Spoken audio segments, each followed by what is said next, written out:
አገር በማፍረስ አገር በመናድ አለያም ደግሞ የሀገርን ስርዓት በማበላሸት አስተዋጽኦ ሊያደርግ ይችላል። ሰላም ጤና ይስጥልን። ዛሬ ሀገራዊ ተቋማት ሊኖራቸው ስለሚገባው የህግ የበላይነትና ስለ ዘረኝነት ከበሽታና ለአማራ ህዝብና መደራጀት ስለሚያስፈልገው ታሪካዊ ግዴታ እጅግ አስገራሚና ወቅታዊ መረጃ ይፋ ሆኗል። የቀድሞ የጦር መኮንን ጀነራል አሳምነው ጽጌ በግፍ ህይወታቸው ከማለፉ በፊት ለመንግስት ባለስልጣናትና ለቀድሞ የጦር አዛዥ ጀነራል ሳሞራ የኑስ በደብዳቤ ያስተላለፉትና ሊሰሟቸው ፈቃደኛ ያልሆኑት ያ አስደንጋጭ ማስጠንቀቂያ ምን ነበር? ዛሬ በሀገሪቱ ላይ የታዩ ያሉት መዋቅራዊ ቀውሶችን የመከላከያ ሰራዊት ወቅታዊ ይዘት አስመልክተው ጀነራሉ ከዓመታት በፊት የተነበዩት እውነት እንዴት አሁን መሬት ላይ ሊገለጥ ቻለ? እንመለከተዋለን። በርካቶች ጀነራሉ ነቢይ ነበር እያሉ የገለጹበት ሚስጥር ይፋ ሆኗል። በተጨማሪም አማራም ወደደም ጠላ መደራጀትና ራሱ መከላከል አለበት የሚለው የጀነራሉ ጽኑ እምነት ለጠንካራ ዲሞክራሲያዊ ኢትዮጵያ መፈጠር እንዴት መሰረት ሊሆን እንደሚችል ያስቀመጡት አስገራሚ መደላደል በቪዲዮ በሰፊው ተቀርጧል። ይህ በወቅቱ በጠቅላይ ሚኒስትር አብይ ትዕዛዝ ለሚዲያ እንዳይተላለፍ የተደረገው የጀነራል አሳምነው አሁን የተፈጸመው ትንቢት ከዓመታት በኋላ መረጃው ለሚዲያችን ደርሷል። ይህንን ታምራዊ ትንቢት ሙሉ መረጃውን እናስቃኛለን። መረጃው ለሁሉም ይደርስ ዘንድ ከወዲሁ ሸርና ላይክ በማድረግ እስከ ፍጻሜው አብራችሁን ቆዩ። በድጋሚ መልካም ቆይታ።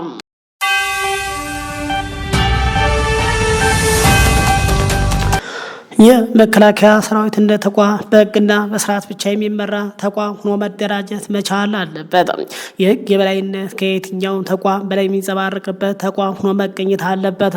ይህ ተቋም መስዋዕትነት ሊከፍል የሚቀላቀል የሰው ኃይል የሚገባበት ተቋም ነው። ለህዝቡ ሲል፣ ለማህበረሰቡ ሲል፣ ለሀገሪቱ ሲል ወይም ደግሞ ለሚቀጥለው ትውልድ ሲልም ዜጎች በሰላም እንዲኖሩ እሱ እንቅልፍ የሚያጣ ሰው ወደፊት እንዳይወድቅም እሱ ቀድሞ የሚወድቅ ዜጎች ከሞታቸው በፊት እሱ ሞት የተዘጋጀ ኃይል ነው ወደ ተቋሙ የሚገባው ሲሉ ጀነራሉ ቀደም ብለው አስተያየት ሰጥተዋል። ስለዚህ ከሰው ይልቅ ከዘር ይልቅ ከከለር ይልቅ ህጉን አምኖ ስርዓቱን አምኖ ከዛም በላይ ደግሞ ህዝብን አምኖ የሚቀላቀል ሰራዊት ሆኖ መገንባት አለበት። ይህ ለማድረግ ደግሞ ህግና ደንብ መቀመጥ መቻል አለበት። ህግ መከበር መቻል አለበት። እኔ በብቃቴ ሌላውን በብቃቱ የሚተማመን የሚወርድ አሊያም ደግሞ ነገሮች የበለጠ የህግ ወለል ለሁላችንም እኩልም የሚያገለግል ተቋም ሆኖ ከተፈጠረም ሌላው ዓለም እንደምናው የእኛም ሁኔታ በዛ መንገድ ከተቃኘ ችግር የለውም። አንደኛው የህግ የበላይነት የሚከበርበትና በህግ ደንብ ብቻ የሚገኝ ተቋም ሆኖ እንዲፈጠር ማድረግ ነው። ሁለተኛው የሁላችንም ህዝቦች ተዋጽኦ በግድ የሚያስተናግድ ተቋም ሆኖ መገኘት መቻል አለበት። በሌላው ዓለም እንዲህ አይነት ችግር የለም። ለምሳሌ በብዛት የሌሎች ሀገሮች ሁኔታ በዘር ልዩነት በነበረባቸው ሀገሮች ያደርጉት ነው። እና አሜሪካን ብናነሳ ስቴት የነጮች የበላይነት ያለበት ተቋም ነው። የነጮች የበላይነት ተቋም አለበት ማለት ግን የህጉም የበላይነት አለበት። ህጉን ደግሞ በፈለጉት መንገድ ማኒፕሌት ያደርጉታል ማለት አይደለም። ህጉ ለጥቁሩም ለነጩም ለሌላውም እኩል ያገለግላል። ስለዚህ ብቃት ያላቸው ሰዎች ሁልጊዜም ቢሆን በራሳቸው መነሻ ሳይሆን በብቃታቸው የሚወጡና የሚወርዱ ኃይሎች የሚፈጠሩበት ተቋም መሆን መቻል አለበት። ይህ ካልሆነ ግን ከዚህ ውጭ የሚያስተናግድ ከሆነ መቼም ቢሆን ሀገራዊ ተቋም ሆኖ ሊቀጥል አይችልም። ምናልባት አስተዋጽኦ ካደረገ ሀገር በማፍረስና ሀገር በመዳድ አሊያም ደግሞ የሀገር ስርዓት በማበላሸት የራሱ ዜጎች ያለ ምሕረት መግደል፣ ማሰር፣ ማሰቃየት አስተዋጽኦ ሊያደርግ ይችላል እና ይህ ሁሉ ለዜጎች እኩል የሚያስተናግድ በብቃታቸውና በብቃታቸው ብቻ የሚወጡበትና የሚያርጉበት መሰላል በተገቢው መንገድ ሁሉም ባመነበት መንገድ ህግና ስርዓት በተከለ መንገድ ግልጽነት ባለው መንገድ ከሆነ ችግር የለውም። እና አንደኛውና ዋነኛው የህግ የበላይነት ነው። ሌላው ደግሞ ሰዎች በብቃታቸው የሚወጡበት መንገድ መፈጠር ነው። ሌላው ደግሞ ያው ህዝቡ የበለጠ የመከላከያ ስሜት ህዝቡ አለ፣ የህዝቡ ስሜት መከላከያ አለ ግብያ አስባለሁ። ይህ የበለጠ ተጠናክሮ የሚቀጥልበት ህዝባዊ ባህሪውን ጠብቆ እንዲቀጥል የማድረግ እንዲህ አይነት አሰራሮች ደግሞ መፈጠር መቻል አለባቸው። ወታደርነት ከምንም በላይ መስዋዕትነት ስለሆነ እንደ የትኛውም ሲቪል ሰርቫንት ወይ ደግሞ ሲቪል ተቋማት በተለየ መንገድና ጊዜ ይሰጠዋል ተብሎ የሚታይ ተቋም አይደለም። አንዴ ነገሮች ከመስመር ከወጡ ከመስመር ወጡ ነው። ስለዚህ ሀገራችን አሁን የምናየው ነገር ከዚህ ውጭ የሆነ አይደለም። ስለዚህ ብልሽትም የዳረገው ይህ ጉዳይ ነው እና ይህ በፍጹም መስተካከል መቻል አለበት። መቼስ በአንድ ማግስት ይህ ነገር ይለወጣል ብዬ አይደለም የምለፈልፈውና የምናገረው። ግን ከአሁኑ ብቃት ያላቸው በርካታ ሰዎች ውጭ አሉ፣ ተሰደዋል። አሁን እነዚህ ብቃት ያላቸው ሰዎች አሁን ያለውን ክፍተት በመሙላት አስተዋጽኦ ሊያደርጉ ይችላሉ። ኢትዮጵያ የሰው ዕዳ አይደለችም። ኢትዮጵያ የወታደር ዕዳ አይደለችም። ኢትዮጵያ የተማሩ ሰዎች ዕዳ አይደለችም። ስለዚህ እነዚህ ወታደሮች እነዚህ ወታደራዊ ኃይሎች የሚያስተናግድ ስርዓት ከፍቶ መቀመጥ መቻል አለበትም። ምናልባት ይህ አንዳንድ አመራሮች ላይፈልጉት ይችላሉ። ቃሉም ላይጥማቸው ይችላል፣ ላይመቻቸው ይችላል። ግን ለሀገሪቱ ደህንነትና ደህንነት ሲባል ይህንን ብቃታቸውን ውጭ ያለውን ብቃት ወደ ተቋሙ አስገብቶ ተቋማዊ ሀብትና አቅምን ጉልበት አድርገው ከተጠቀሙበትም አሁን በአጭር ጊዜ ውስጥ ይስተካከላል። ኢትዮጵያ ሰራዊቱ ነው ደግሞ ይቀጥላል ብዬ አስባለሁ። በዛ መንገድ ሀገሪቷንና ህዝቡንም የሚያገለግል ከፍተኛና ብቸኛ ሀገራዊ ተቋም አድርገን ነው የምንታየው። በዚህ መንገድ ደግሞ በቅንነት ለማገልገል ሞክረናል።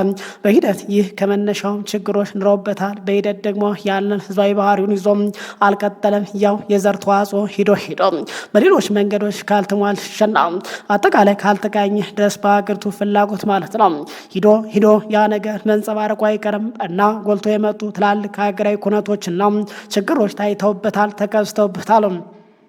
የሁሉም ህዝቦች ተቋም ነው ቢባልም የሁሉም ህዝቦች ተቋም ሆኖ ግን አላገለገለ። ይህ ተቋም ዛሬ የምናየው ውጤት ምናልባት የእሱ ውጤት ሊሆን ይችላል ብለን እናስባለን። ምክንያቱም በየትኛውም ሀገር የመከላከያ ተቋም የሀገሪቱ ብቸኛ ደጀንና አለይታ ሆኖ የሚታይ ተቋም ነው መከላከያ በየትኛው ቦታና አካባቢ። ስለዚህ ኢትዮጵያውያን ደግሞ የበለጠ ማንነታቸውን የሚያዩበት ትክክለኛ ስለዚህ ውስጥ ነው የሚታየው። በዚህ መሰረት ግን በተደራጀበት አግባብና መንገድ እንደዚሁ ሆኖ እኔ በግሌ አላገኘሁትም።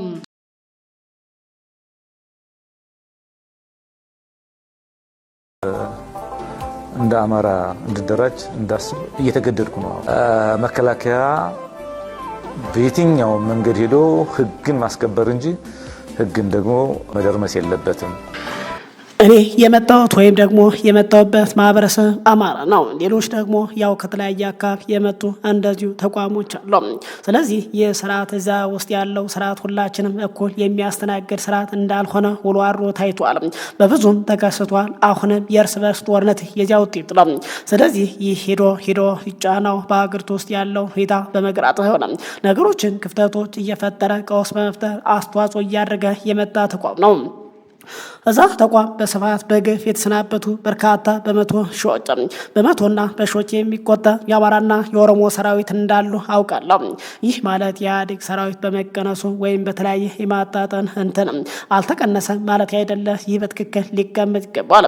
ሌላው ሲቀነስና ከሌላ ብሔር ሲቀነስ ግን አንድና አንድ አይደለም። ምናልባትም አሁን መፍትሄ እያጣንባቸው ያሉ ችግሮች እየተከሰቱ ያሉት ይህንን ሁኔታ በውል አለመገንዘብና ይህንን በሌላው ላይ የሚያሳደውን ጫና በውል አለመረዳት ይሆናል ብዬ አስባለሁ።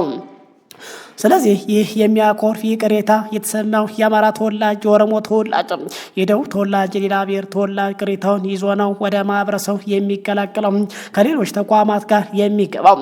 ስለዚህ ይህ ለሀገሪቱ የፖለቲካ ህይወት ጤናማና ተገቢ ነገር በማስተላለፍ በኩል የሚኖረው ሚና አዎንታዊ ሳይሆን አሉታዊ ነው።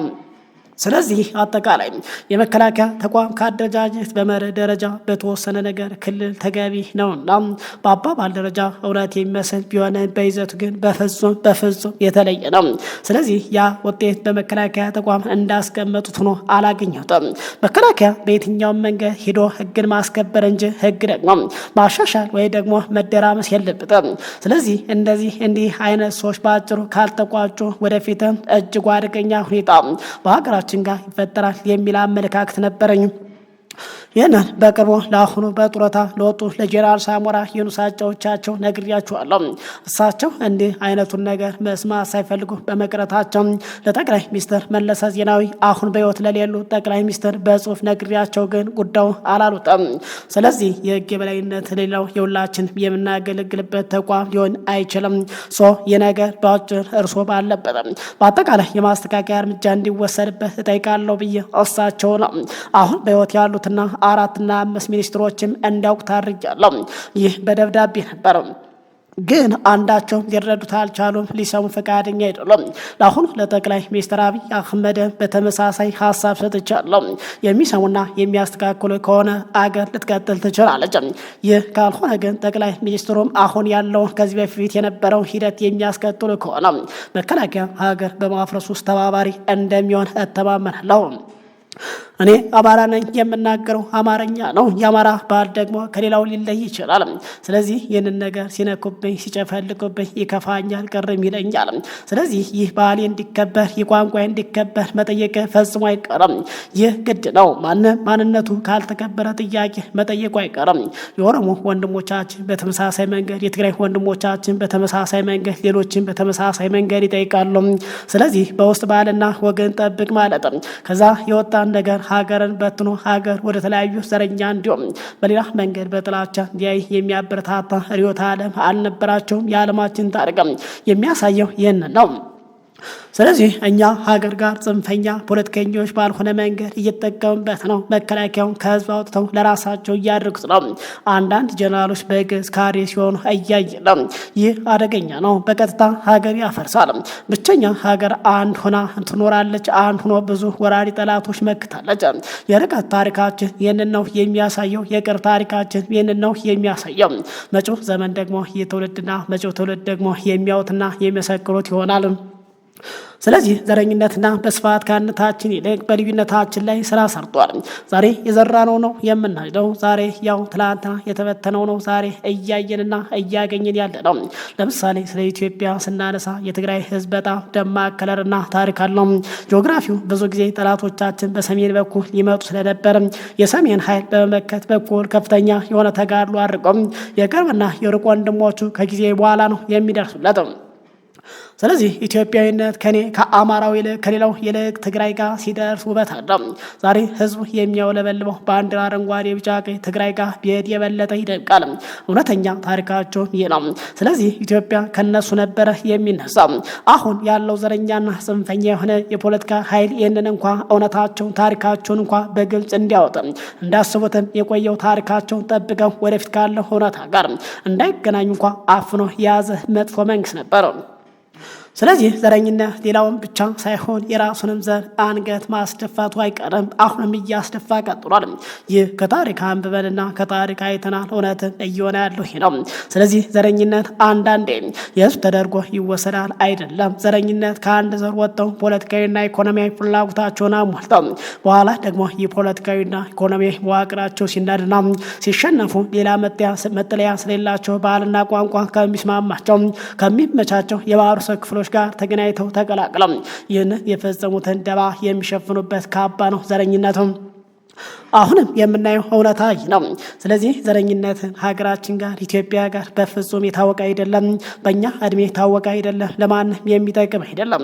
ስለዚህ አሁን የምናየው ነገር አንዱ በሌላው ላይ በአጠቃላይ ሌላው በሌላው ላይ እንደ ህዝብ እንኳ ባይሆንም ቀንም ደግሞ የተወሰነ የወጣ የተለያዩ ማህበረሰብ ውስጥ የሚያስተጋቡት እንትን በእጅጉ መወገዝ ያለበት መመታትም ያለበት ክፉ በሽታ ነው እያምናለሁ። ስለዚህ ዘረኝነት ለማንም አይጠቅም። ለተፈጠረበት ምድር ፈጽሞ አይጠቅም። ዘረኝነት የበለጠ እንዲንቀሳቀስ ወይም ደግሞ ህይወት እንዲዘራ የሚያደርጉ እነዚህ ኃይሎች ናቸው። ይህ ደግሞ በሂደት ማህበረሰብ እያወቃቸው ከዘረኝነት ተጠቃሚ እንዳልሆነ የበለጠ የሚጠቀመው ደግሞ ከመተባበርና ከማራሰብ ከሆነ የበለጠ በቅርብ ጊዜ ያውቃል ብለን ኢትዮጵያ ይበትናል የሚልም ሌላ አካል አለና እርሱ አማራ መደራጀቱ ነው ወይስ እንደ ኢትዮጵያን ብቻ ማሰቡ ነው የተሻለ ብለን ያስባሉ። የትኛውም ወገን ላይ ነው ተብየው ለተጠየቁት ጀነራል ምላሻቸው እንዲህ ብለዋል። ያው አደረጃጀት ከጊዜ ጋር የሚነሳና የሚመጣ ነው። እኔ አማራ ነኝ፣ ፈለኩም አልፈለኩም እንደ አማራ እንድደራጅ እንዳስብ እየተገደሉ ነው። አሁን ሌላ ቦታ ሄጄ እኔን የሚመስል ይሄንን የሚያስተናግድ ሁኔታ ካጣው እኔን የሚመስለኝ ወገኖች ፈልጌ መነጋገርና የሚታዩ ሁኔታዎችን ችግሮች ለመፍታት መታገል ፈጽሞ አይቀርም። ስለዚህ አሁን ያለው ሁኔታ መድረክ ይህንን የሚያስተናግድና የሚፈቅድ ነው። ስለዚህ እንደ አማራ መደራጀት በዚህ ሰዓት በእጅጉ ያስፈልጋል። ለአማራ ብቻ ሳይሆን ለኢትዮጵያ ጭምር ማለት ነው። ምክንያቱም ሌሎች ኢትዮጵያውያን ወንድሞቻችን በዚህ መንገድ መደራጀት አምነውበታል። ከዛ ውጭ መደራጀት በተለየ መንገድ እንደ አብይ ጥያቄ ምልክት እየገባን ያለው። ስለዚህ የቆዩት ወገኖቻችን በኢትዮጵያ ላይ ደክመው አልፈዋል። የእነሱ አሻራና ውጤት አሁን እኛን ኦሬድ እየረዳንና እየገፋን ያለው። ስለዚህ እኛ አባቶቻችን በሄዱበት መንገድ ልንሄድ ብንል ጊዜውና ወቅቱ አያስተናግድም፣ አይረዳንም። ይህ ካረዳን ደግሞ እንደ አማራ ማሰብና መደራጀት የግድ ነው። አሁን በየቦታው እንዳንኖርና የሚያደርጉ ኃይሎች ብቅ ብለዋል። ይህንን ለመታገል እኩል ለመሆን በአማራነት ሲገሉ ሊያፈናቅሉ ሲመጡ እንደ አማራ ተደራጅተን መመከት ግድ ነው። ስለዚህ አማራ ወደደም ጠላ መደራጀት አለበት፣ ራሱን መከላከል አለበት። እንደ አማራ ስንደራጅ የተለያየ አመለካከት ሊኖረን ይችላል፣ የተለያየ አስተሳሰብ ሊኖረን ይችላል። ይሄኛው በእኔ እምነት ግን በሁለተኛ ደረጃ መታየት አለበት ብዬ አምናለሁ። አሁን የአማራ ሕዝብ እንደ አማራ አንድ አድርጎ ማቆም የክልሉን ፍላጎት ወይም ደግሞ የዞኑን እና የብሔሩን ፍላጎት አሟልቶ በሀገር አቀፍ ደረጃ የሚገኝ የፖለቲካ ፍተቶችም የሚሞላ አቅም ሆኖ እንዲገኝ ማድረግ ነው። ጠንካራ አማራ ከተፈጠረ ጠንካራ ኢትዮጵያ መፍጠር ይቻላል ባይለኝም ተበታትነን ሳይሆን ተደምረን ተደማምጠን ልዩነቶች እንኳ ቢኖረው ለሀገር እና ለብሔር ደህንነት ስንል ለሀገራችንም ስንል ተቻችለን የግላዊ ፍላጎት ሁሉ ወደኋላ ወይም ደግሞ በሁለተኛ ደረጃ አስቀምጠን ልናየው እንችላለን። መደራጀቱ በእጅጉ በዚህ ወቅት በተለይ ደግሞ አስፈላጊ ነው ብዬ ፈጽሞ አምናለሁ። ወቅታዊን ብቻ ሳይሆን በፍጥነት ይህንን ጥያቄ በተገቢ መንገድ ማስተናገድና መመለስ አለብን ብዬ አምናለሁ። ሌሎች በተለየ መንገድ ሊያነሱት ይችላል ይሆናል። አማራ በአማራነቱ አስቦ የሚያውቅበት ጊዜ ብዙ አይሰማኝም፣ አይታይኝም። ምክንያቱ ይህ ከቤተሰብ ከእምነታችን ተነስቶ በኢትዮጵያዊነት ላይ እየተሰበከ የመጣ ነው። ወላጆቻችንን ይህንን ነው እያስተማሩ የመጡት። የእምነት አባቶቻችን ተቋሞቻችን ይህንን እየነገሩ ነው የመጡትም። ስለዚህ እኔ ከዚህ አስተሳሰብ ውጭ ልሆን ፈጽሞ አልችልም። ግን አሁን የኛው አስተሳሰብ ተወርውሮ በግድ በአካባቢ እንድናስብ ተገደላል። በዘረኞች ምክንያት አንዱ ጫፍ ወጥቶ አማራ ጠላት ነው ካለው አማራ ወዳጅ ነው ካላለ ያ በተለየ መንገድ የሚተወገን ግን ደግሞ ባለፈው ስራ ተጠቃሚ ያልነበረ እንደሌላው ህዝብ እጅግ ተጎጂ የነበረ ወገን ከሀገሪቷ ምንም ትሩፋት ያላገኘም ግን ደግሞ በኢትዮጵያዊነት ብቻ ዝም ብሎ የኖረ አማራ በማንኛውም ተዳቃቂና የበለጠ ጉዳቱ የሚከሰትበት የሚታይበት ወገን ከሆነ ሊደራጅና ይህንን ነገር ሊቋቋም የግድ ነው። ተፈጥሮ ያስገድደናል። ጠላት ላይ ሲመጣበት ተደራጅቶ መመከት ግድ ይላል። ስለዚህ የኛ ምርጫ ሳይሆን ጠላቶቻችን የመረጡት ወይ ደግሞ የኢትዮጵያ አንድነት የማይፈልጉት ወይ ደግሞ ከዚህ ኪሳራ እናተርፋለን ብለው የሚያስቡ የዘመኑ ዘረኞች ያስቀመጡልን መስፈርት ነው። ወደ ተሻለ ነገር መሄድ ካለብን ይህንን መስፈርት ረግጠን ወደ አሻሽለን ነው መሄድ ያለብን። ስለዚህ መጀመሪያ እንደ አማራ መደራጀት አለብን፣ መቆም አለብን። የፖለቲካ ልዩነታችን ሁሉ አስተካክለን አንድነት እንኳ ዋናው ልዩነታችን እንኳ ቢኖረንም ልዩነት ሁሉ አቻችለን እንደ ጠንካራ ህዝብ አድርጎን መውጣት እጅግ ወቅታዊ ነው። ከዚህ በላይ ማሰብ ይገባል ብዬ አስባለሁ። ስለዚህ ለጠንካራዋ ኢትዮጵያ ለዲሞክራሲያዊ ኢትዮጵያ ሁሉም ሊመቻችላት ለሚከባበርባት ኢትዮጵያ አስተዋጽኦ ማድረግ የምንችለው እንደ አማራ ስንቆምና ስንጠናከር ነው ብዬ አስባለሁ። እና ይህ በእጅጉ አሁን ልናልፈው የማንችል ልንሻገረው እንኳ የማንሻገረው አደረጃጀት ነው ብዬ አስባለሁ።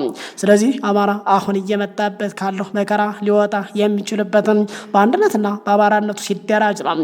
ይህ ካልሆነ ገና ከ500 ዓመታት በፊት የሆነው ነገር ይደርሳል። መከላከያ አመራሩን ከካቢኔት ወጥተው ለሀገር ለህዝብ መቆም መቻል አለባቸው። አይ ካሉ ግን ህዝቡን መግደልን የሚቀጥሉ ከሆነ ራሳቸው ካሪ ከሆነ ሀገር በማፍረስ ውስጥ ቀደም ተሳታፊ ያደርጋቸዋል።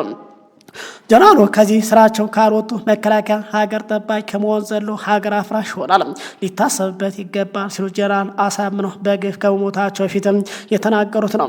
በርካቶች ይህንን ዳግም ደግሞ ደጋግሞ በመስማት ጀነራሉ አሳምነው ነቢይ ነበር፣ አሁን የሆነው ሁሉ ተናግሮ ተንብዮ ያለፈ ጀግና በማለት በመግለጽ ይገኛሉ። ለመሆኑ ጀነራሉ ከዓመታት በፊት ተናግረው ያለፉት ያልተፈጸመ ይኖር ይሆን? አስተያየት ስጡበት። ለጀነራሉና በወቅቱ በግፍ ህይወታቸውን ላጡ አሁንም ድረስ በእርስ በርስ ውጊያ ላለቁና እያለቁ ላሉ ኢትዮጵያን በሙሉ ነፍስ ይማር እያል አጠቃላይ ዳርም ሆነው መሀል ትውልዱን እርስ በርስ በማጫረስ ላሉ መሪዎች፣ ፖለቲከኞች ልቦና ይስጥልን። የዛሬ መረጃ በዚሁ አበቃ። ይህ መረጃ ለሁሉም ይደርስ ዘንድ ላይክ፣ ሼር ማድረጋችሁ እንዳዘነጉ። ሰላም ቆዩ።